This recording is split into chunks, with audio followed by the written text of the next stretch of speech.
The invention of the warp drive didn't begin in a pristine laboratory or under the watchful eye of a benevolent star nation. No, it started the way most of humanity's greatest breakthroughs did, through pressure, chaos, and a desperate need to survive. Earth wasn't a peaceful planet when the breakthrough came. Environmental collapse, dwindling resources, fractured governments, and the rising tension of a global Cold War had pushed humanity to its breaking point. And it was there, on the edge of extinction, that the impossible happened. It wasn't a global alliance or a unified government that cracked faster than light travel. It was a private conglomerate, a rogue coalition of scientists and engineers from across the world, operating in secret beneath the ice shelves of Antarctica. These weren't idealists, they were problem solvers. Mavericks, outcasts, but they had one thing in common. They believed humanity's survival meant looking outward. The project was codenamed Ether. No one expected it to work. The mathematics were theoretical. The energy requirements were staggering, and even if they succeeded, there was no guarantee that the human body, or mind, could survive the kind of space-time distortion warp travel implied. But they did it anyway. Because that's what humans do when there's no other choice. The first warp jump wasn't elegant. It wasn't smooth. It was a gut-wrenching system, crushing miracle. A prototype drone leapt from Earth's orbit and reappeared outside the Kuiper belt in less than 6 seconds. The sensor logs didn't lie. It was real. FTL travel was no longer theory. Within days, the secret leaked. Within weeks, the world changed. Nations that had been on the brink of war turned their attention skyward. Old enemies found themselves sitting at the same table, not out of peace, but out of ambition. For the first time, humanity wasn't fighting for territory on Earth. They were racing for the stars. Etha's creators became reluctant celebrities, hailed and hunted in equal measure. Earth governments scrambled to either weaponize or regulate the warp drive, but the secret was out. Reverse. Engineered prototypes began appearing in black.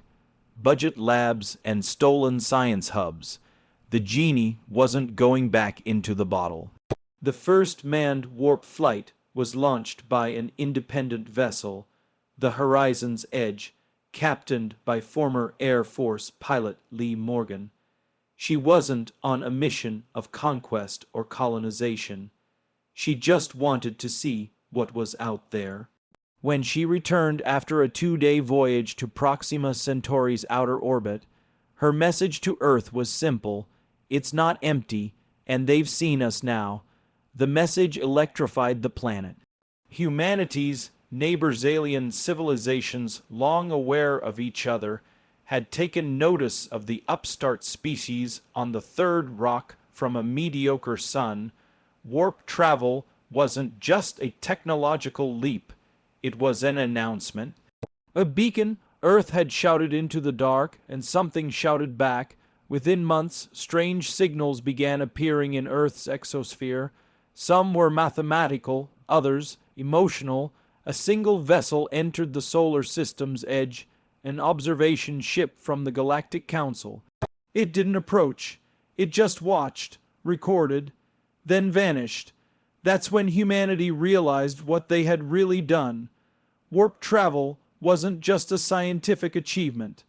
It was a threshold, a line the galaxy didn't expect humans to cross for another 1,000 years. But Earth had crossed it anyway, clumsily, loudly, bravely, and in doing so, they triggered the ancient protocol buried deep in the Council's law. Quarantine protocols for unstable warp-capable species. Humans weren't invited to the galactic table. They had kicked the door down. The Galactic Council had watched countless species rise and fall over the ages. From aquatic philosophers on methane moons to silicon-based hive minds that thrived in asteroid belts, they'd seen civilizations discover fire, split the atom, and harness solar winds. Each time a species neared faster than light capability, the Council observed closely. Slowly, carefully, because warp travel wasn't just about speed, it was about access. A race that could traverse light, years in moments, could spread ideas, conflict, and chaos as quickly as any virus. But no species had ever triggered alarms as fast or as violently as humanity did. Within 3 weeks of their first manned warp flight, humans had already attempted 9 more. 2 ended in failure. 1 was lost in deep space, but 6 returned, each bearing valuable data and bold claims. Strange ruins orbiting dead stars, signals in languages no AI could translate. One pilot even described seeing a living construct, a ship that moved like a beast, watching them from the edge of a red dwarf system. The Council couldn't ignore it any longer. They convened an emergency session, something that hadn't occurred in over a millennium. Dozens of species gathered in the floating parliament station that orbited the galactic core. Some had been spacefaring for tens of thousands of years. Others were newer, having only joined the Council in the last few centuries. But all agreed on one thing: Earth was early, too early. The humans had achieved warp travel with a fraction of the scientific collaboration, maturity, and universal comprehension that other races had required. They hadn't even unified their own species, hadn't mastered climate stabilization, hadn't eliminated war. And yet, they had cracked the stars open. To the Council, it wasn't advancement. It was recklessness. Worse, their behavior since achieving warp travel was erratic. Exploratory ships ignored communication protocols. Some flew dangerously close to Council protected worlds. One vessel even tried to mine a volatile gas giant, nearly triggering a chain reaction that could have destabilized an entire system. Earth's governments, now competing in a second space race, had no consistent interstellar code of conduct. No oversight, no galactic etiquette. It was like handing a loaded railgun to a child. Several species proposed immediate containment, a warp blockade, diplomatic isolation, or even neutralization of their warp technology. But others were more cautious. After all, humanity had advanced fast. If they were capable of warp without external aid, what else were they hiding? So the Council dispatched emissaries. The first contact was tentative. An Elari ship made of crystalline lattice approached Earth orbit, broadcasting in every major human language. Earth didn't respond, not because they were hostile, but because they couldn't agree who should respond. By the time a message was crafted, the Elari had already left, puzzled and unnerved. Then came the Zainari, a race of sentient plant life who offered a peaceful meeting on Europa. But their delegation was nearly destroyed when a human military satellite misinterpreted their spore. Pulse communication as an attack. The incident was cleaned up, but the damage was done. Council analysts compiled reports, watched human media, dissected their histories. The verdict was grim. Humans had a pattern: curiosity laced with violence, compassion edged with rage. They weren't evil, but they were volatile. 1,000 contradictions packed into a single species, capable of wonder and war in the same breath, and worst of all, they weren't afraid. While other species had approached warp travel with reverence, humans approached it like a challenge, something to push. To test, to master. They didn't see the stars as sacred. They saw them as territory, and that terrified the Council more than any weapon ever could. First contact was always meant to be a moment of mutual awe, a carefully choreographed dance of language, gesture, and trust. The Galactic Council had facilitated hundreds of such encounters over millennia, easing species into a shared galactic consciousness. But with humans there was no easing, no ceremony, no symmetry. There was only misunderstanding, escalation, and fallout. It began with the planet Cyril 9, a border world under Light Council supervision. A small, peaceful civilization known as the Valari had just entered their own spacefaring age. They were slow-moving, contemplative, amphibious beings, and the Council had designated their system a cultural preserve, forbidding outside contact until they were ready. It was a standard protocol, except no one had informed the humans. A private warp-capable ship, the Starling Horizon, independently charted a course through unexplored space, looking for habitable planets or potential trade routes. On day 6 of its expedition, it warped into the Valari system. At first, it observed from orbit, its crew recording and marveling at the slow, bioluminescent cities beneath the oceans of Cyril 9. But after a system's malfunction forced a temporary landing, contact was inevitable. A crew of 5 humans, 3 engineers, a linguist, and a security officer landed on the beach. They encountered Valari younglings in tide pools. There was no hostility, only curiosity. The humans made the universal gesture of peace, arms raised, no weapons drawn.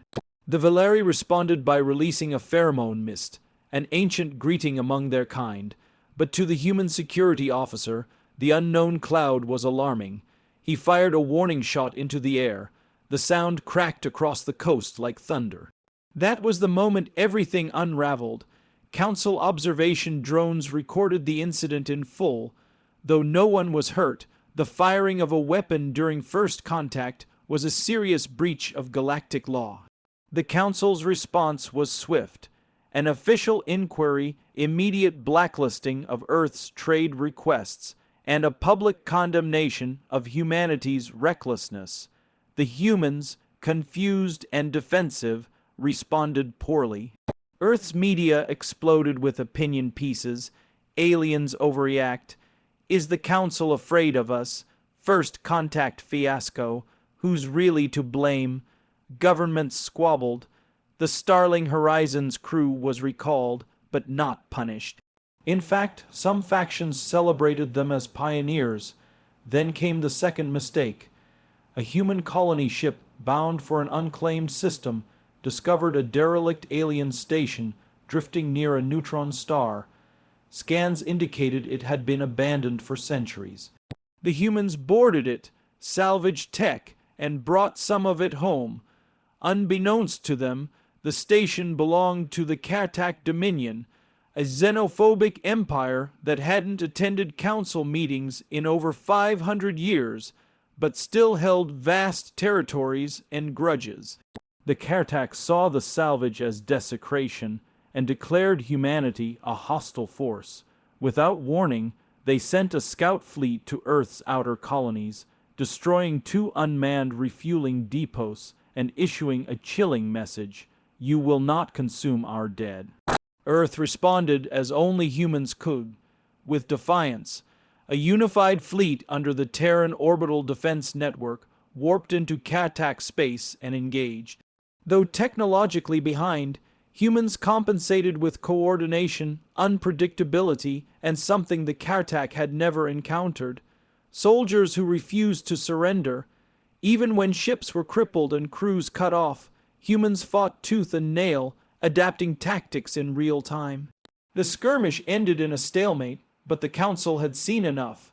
Humanity's name now carried weight across the stars, not as diplomats, not as traitors, but as wildcards. First contact had been made, and it had left a scar. To many, humans were no longer just newcomers.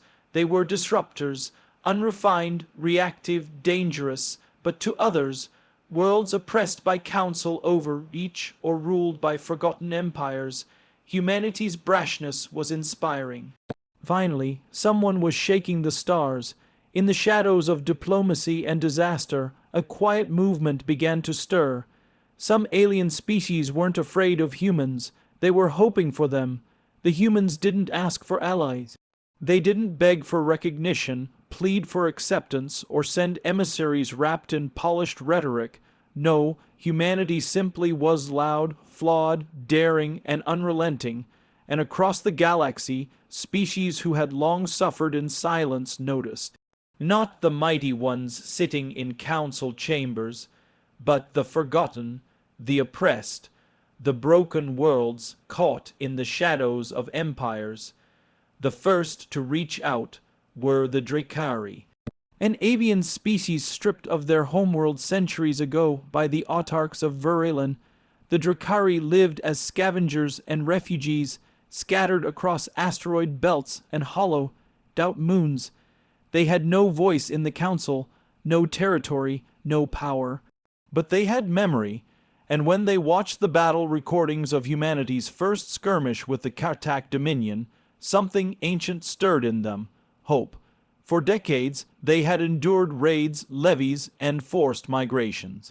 They had begged the council for help, and received only condolences and bureaucratic silence. But the humans, in their chaos and courage, had drawn a line. They didn't wait for permission. They fought back. A Dracari envoy, a pirate ship repurposed as a mobile embassy, warped into the Sol system and hailed Earth directly.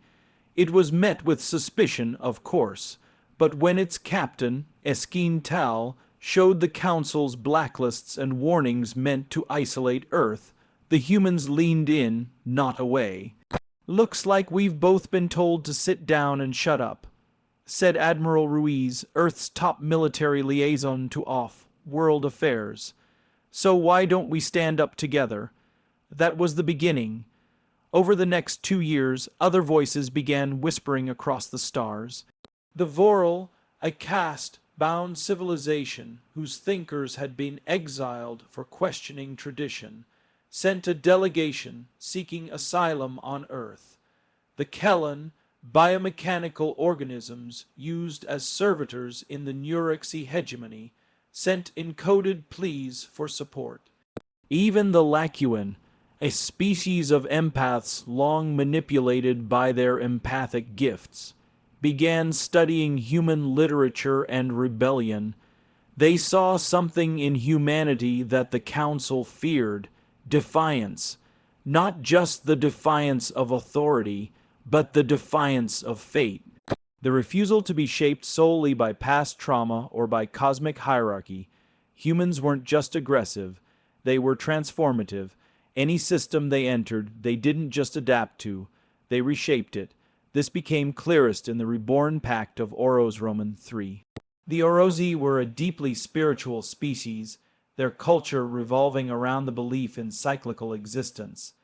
After a devastating war had shattered their society, the Council intervened, forbidding them from developing spaceflight or interstellar trade until they matured spiritually. The Council believed they were protecting them.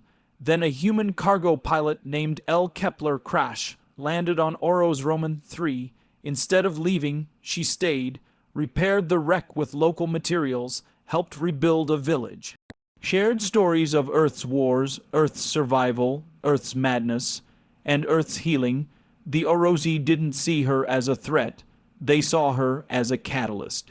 When Earth sent a recovery team, they returned to find half a continent buzzing with new ideas, underground fusion generators, and a movement demanding the right to travel the stars. That was the moment the Council realized they had underestimated the contagion of humanity. It wasn't just warp tech, it wasn't weapons, it was the spirit. To the established order, that spirit was dangerous, raw, unrefined, unpredictable. But to those who had lived for centuries under boots, banners, and bureaucracy, it was the first breath of air after drowning. And so alliances formed, not formal treaties or signed accords, but quiet agreements, shared tech, shared secrets, a network of the broken, the angry, the ready, coalescing around a species the Council had tried to quarantine. The humans had kicked open the galactic door, and behind them came everyone else who had been waiting for someone, anyone, to do it first. Humanity had always worn war like an old coat, familiar, worn at the seams but dependable. From stone axes to orbital strikes, from trench lines to drone fleets, conflict wasn't just something humanity endured. It was something they learned from. Each war left scars, yes, but also blueprints.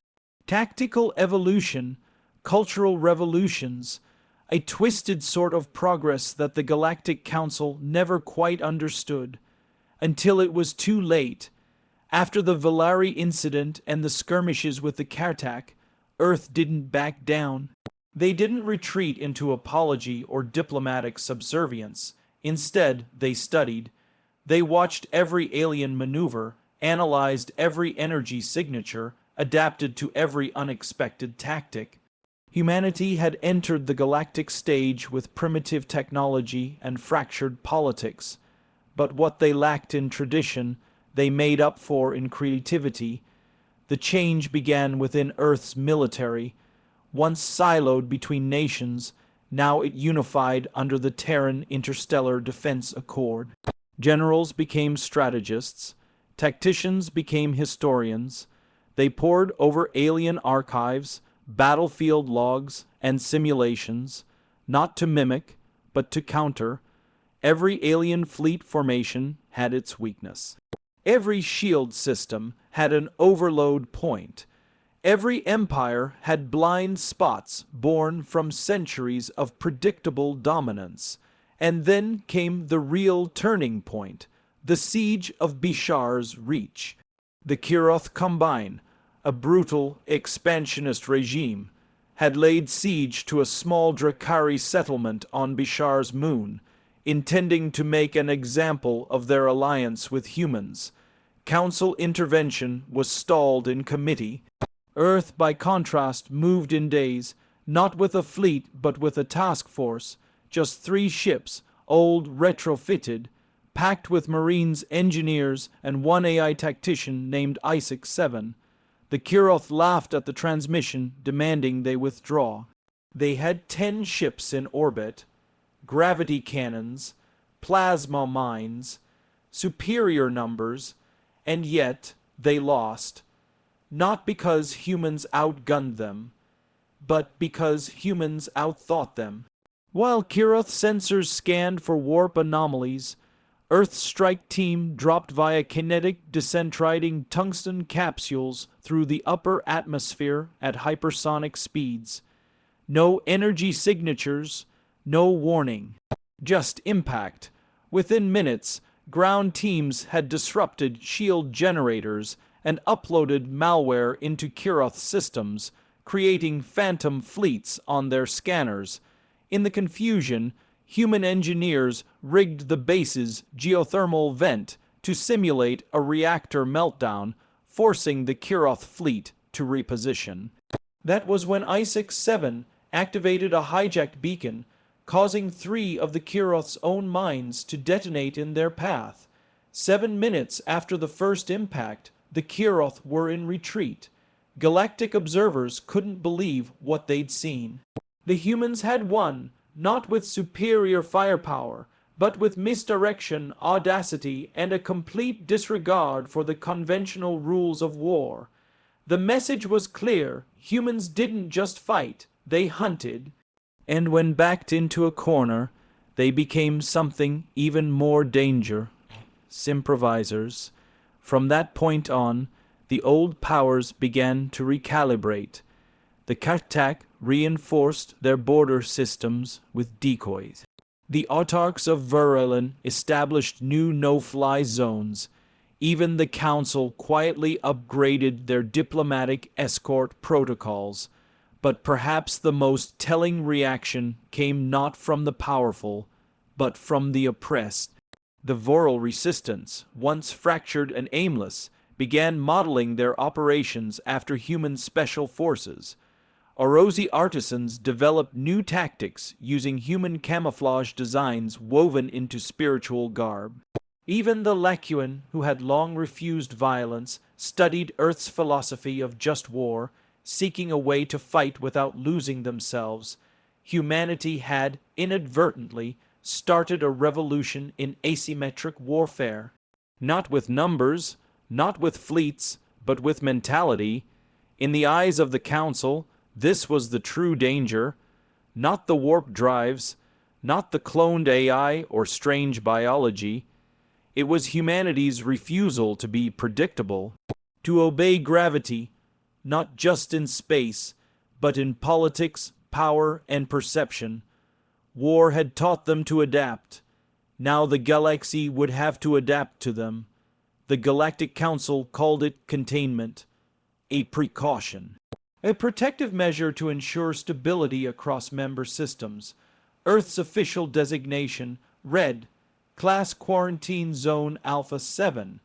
No warp corridors permitted in or out without direct Council supervision. No sanctioned trade, no cultural exchanges, no diplomatic presence allowed. To the galaxy, it was framed as a tragic necessity, an isolation of a volatile species, dangerous not only to others but to itself. But that was a lie. The quarantine was never about fear of what humanity might do. It was fear of what they already were. By the time the quarantine was enacted, Earth had quietly become a symbol, not of chaos or destruction, as the Council's reports claimed, but of possibility. A model of uncontrolled growth, a force of unpredictable innovation, and, most damning of all, a beacon for rebellion. Behind closed doors, Council deliberations grew panicked. From the ruins of the Drakari strongholds to the sudden destabilization of Kuroth Holdings, humans were being sighted again and again, not because they attacked, but because their presence, their very example, was eroding the chains the Council had spent millennia maintaining. Civilizations once cowed into silence were speaking again. Long, dormant technologies were being revived, and new alliances, unofficial and unrecognized, were taking shape across the stars. The Council couldn't allow that. So they built walls, not physical ones. Those would be too obvious, but walls of law, of propaganda. They declared Earth a restricted zone. They painted the humans as unstable aggressors in Council broadcasts. They flooded neutral channels with documentaries about Terran wars, their environmental damage, their violent history. They amplified the worst and buried the rest. But information has a way of slipping through cracks. Smugglers became smugglers of truth. Memory shards containing unaltered footage of the Battle of Bishar's Reach circulated through underground networks. Copies of human literature, Sun Tzu, Mandela, Ada Lovelace, Octavia Butler, began showing up in fringe colonies. Radio frequencies once reserved for distress calls now carried Terran music, intercepted by those who listened long enough. To the Council's dismay, the quarantine didn't isolate humanity, it amplified them. Humans began to innovate inwardly. Cut off from galactic trade, they turned to homegrown engineering. Without external validation, they built their own cultural archives, open to anyone brave enough to access them. Entire industries shifted toward independence. Hydroponics in lunar colonies, asteroid-based forges, decentralized AI labs. What was meant to be a prison became a crucible, and humanity didn't just endure, it thrived. The Sol network, an AI-governed information relay, became the most secure darknet in the quadrant. Earth's diplomats, now unshackled from Council norms, forged backchannel connections with rogue empires and disenfranchised species. Terran scientists engineered alien biotech not for war, but for survival, developing cures the Council had hoarded for centuries. And their soldiers, they trained not for glory, but for inevitability. They knew the quarantine wouldn't last. They knew the day would come when the walls would either fall or be torn down. What the Council never understood was this: humanity had never been afraid of being alone. They were born in isolation, forged in adversity. Deny them resources, and they'd create new ones. Cut them off, and they'd build their own roads, bury them, and they'd claw their way out with bloodied hands and broken fingernails, smiling. Because to humanity, every challenge was a dare, every barrier an invitation. So when the first encrypted message slipped past Council firewalls originating from the quarantined Earth itself, it wasn't a call for help. It wasn't a plea for release. It simply said, "We're coming. Are you ready?" And across the stars, in prisons and palaces, in marketplaces and war rooms, millions held their breath because they knew the truth. The quarantine hadn't protected the galaxy from humanity. It had only delayed the moment they returned.